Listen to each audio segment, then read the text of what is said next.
एक छानसा केक आणला, दोघांच्या आवडीचं जेवण बनवलं आणि त्याच्या आवडीची साडी नेसून सुंदर तयार होऊन ती बसली होती.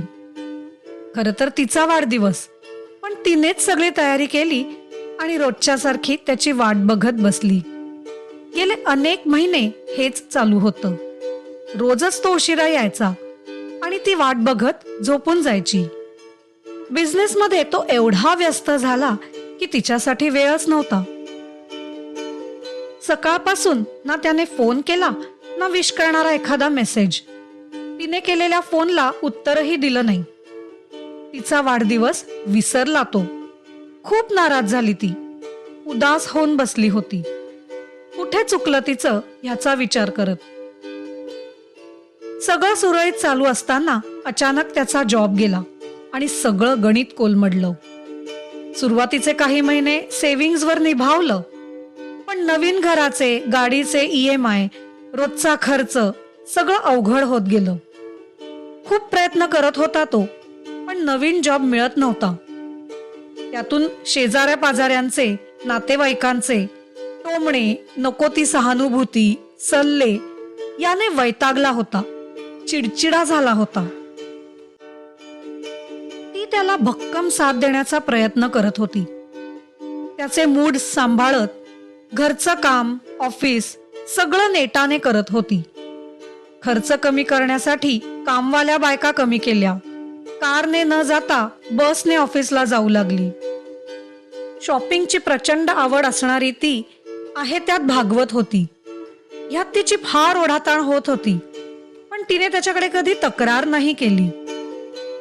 त्रास होत होता त्याला तिला असं बघून, पण त्याचाही नाईलाज होत होता. खूप प्रयत्न करून देखील नोकरी काही मिळेना. फ्रस्ट्रेट झाला. स्वतःचा बिझनेस सुरू करण्यासाठी तिने त्याला प्रेरित केलं. तो तयार नव्हताच. खूप मोठी रिस्क होती. होतं नव्हतं सगळं सेव्हिंग दावी लागणार होतं, पण ती डगमगली नाही. मग त्यानेही जिद्दीने सुरुवात केली आणि खूप मेहनत घेऊ लागला. लवकरच चांगला जम बसला आणि ढासळलेली आर्थिक परिस्थिती पूर्वपदावर आली. रादर आधीपेक्षाही चांगली झाली. पण खूप पैसे कमवण्याच्या ईर्षेने तो झपाटला. टोमणे मारलेल्या लोकांना दाखवून देण्याच्या नादात वाहावत गेला. दिवस रात्र कामात बुडाला. ना फॅमिली फंक्शन्स ना जायचा, ना मित्रांच्या गाठी भेटी. एवढंच काय, तिच्यासाठी देखील वेळ नव्हता त्याच्याकडे. दिवस दिवस ते एकमेकांना भेटायचेही नाही. तिने फोन केला तरी बिझी म्हणून उचलायचा नाही.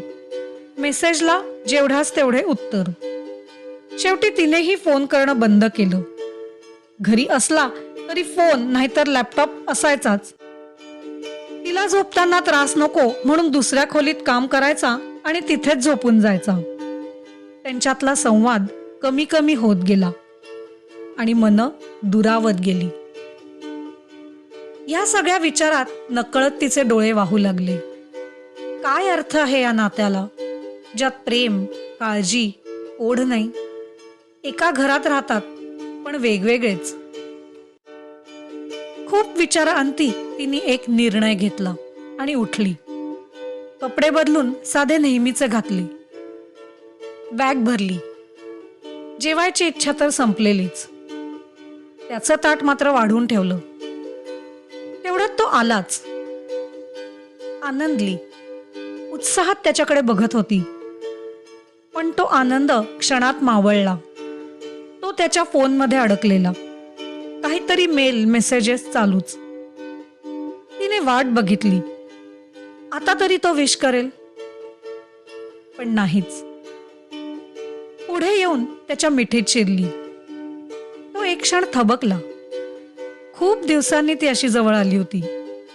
कामाच्या प्रेशर आणि टेन्शनमुळे कपाळावर कायम असणारी एक अठी कमी होऊन हलकी स्माईल त्याच्या चेहऱ्यावर आली. पण ती मात्र मनातल्या मनात रडत होती.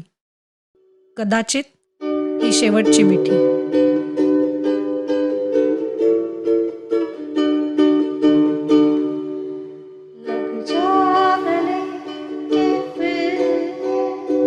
हसी रात हो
त्याच्या मिठीतून ती बाजूला झाली. मी आलोच फ्रेश होऊन असं म्हणत तो बाथरूम मध्ये शिरला आणि ती बॅग घेऊन बाहेर पडली. तो फ्रेश होऊन आला. ती दिसली नाही. त्याला वाटलं झोपली असेल म्हणून रोजच्या सारखं एकटाच जेवला. उरलेलं अन्न फ्रीज मध्ये ठेवायला गेला तेव्हा समोर केक दिसला आणि चमकला. ओ शिट, तिचा वाढदिवस. असं कसं विसरलो मी. धावत बेडरूम मध्ये गेला पण तिथे ती नव्हती. दुसरी रूम, बाथरूम, टेरेस सगळीकडे शोधलं पण ती दिसेना. घाबरला, गडबडला. तिला फोन करण्यासाठी फोन हातात घेतला तर तिचा मेसेज दिसला. आपल्याला आपल्या नात्याचा विचार करण्याची गरज आहे. मी 4-5 दिवस बाहेर जाते आहे म्हणजे दोघांनाही वेळ मिळेल. आल्यावर निर्णय घेऊ. सुन्न झाला. तसाच सोफ्यावर बसून फोनकडे बघत बसला. हे काय होऊन बसलं. खरंच खूप मोठी चूक झाली आहे. गृहीत धरलं तिला, तिच्या असण्याला. माझ्या प्रायोरिटीज, माझी इच्छा, माझं काम यात तिच्यासाठी वेळच दिला नाही. शेवटचे कधी छान गप्पा मारल्यात की प्रेमाचे 4 क्षण अनुभवलेत हेही आठवत नाही. इतके दुरावलो की तिचा वाढदिवसही लक्षात नाही. तिच्या खंबीर सपोर्टमुळेच तर आपण इथवर येऊ शकलो आणि आज तिलाच विसरलो. खूप गिल्टी वाटत होतं त्याला. किती चुकत गेलो ह्याची जाणीव झाली. बस ती परत आली की आधीसारखं सगळं नीट करायचं हे विचार चालू असतानाच त्याचा फोन वाजला. तिचा नंबर पाहून तर खूप खुश झाला. सॉरी सॉरी सॉरी, खरंच खूप सॉरी. प्लीज आत्ताच घरी ये. पण समोरून वेगळाच आवाज आला आणि त्याने जे सांगितलं ते ऐकून तो चांगलाच हादरला. पायातले त्राण गेले. तिचा ऍक्सिडेंट झाला होता. रडत घराबाहेर पडली आणि विचारांच्या नादात ड्रायव्हिंगकडे लक्ष नव्हतं. नको ते होऊन बसलं. लास्ट डायल्ड मध्ये त्याचाच नंबर होता म्हणून कॉन्टॅक्ट तरी झाला. कसा बसा हॉस्पिटलला पोचला. तिची अवस्था बघवत नव्हती त्याला. हातापायाला, डोक्याला अनेक जखमा होत्या. ट्रीटमेंट सुरू होऊन वेळ झाला तरी अनकॉन्शियसच होती ती. तिचा हात हातात घेऊन तो तिची माफी मागत होता पण तिच्यापर्यंत ते पोहोचत होतं की नाही माहित नाही. अखंड त्याचे डोळे वाहत होते. त्याला आठवलं त्यांचं शेवटचं भांडण. तावातावाने तो त्याची बाजू मांडत होता. कोणासाठी करतोय मी ही धडपड. तुझ्यासाठी, आपल्यासाठीच ना.